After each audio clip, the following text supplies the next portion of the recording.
আর ঢাকাতে যারা থাকে তারা মোটামুটি ভাবে একটা কেয়ামতের শহরেই থাকে, কারণ এখানে এমন কোনো পাপ নাই যেটা হচ্ছে না, এমন কোনো পাপ নাই। একেবারে প্রতারণা দিয়ে ভর্তি উপর থেকে নিচ পর্যন্ত। এই শহরে প্রথম যে জিনিসটা উঠে গেছে এটা হচ্ছে বিশ্বাস। কি উঠে গেছে? দ্বিতীয় উঠে গেছে আমানতদারিতা। বিশ্বাস উঠে গেছে, এখানে নাই। আমানতদারিতা নাই। কে কার উপর দিয়ে টক্কর দিতে পারে এটা হচ্ছে আমাদের এজেন্ডা আর কি।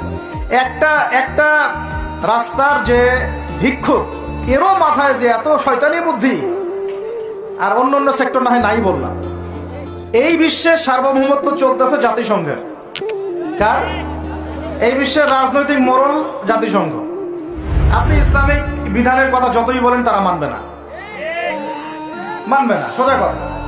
আপনি যদি বলেন কোরআন এবং হাদিস এবং সর্বশেষ নবী মুহাম্মদ সাল্লাল্লাহু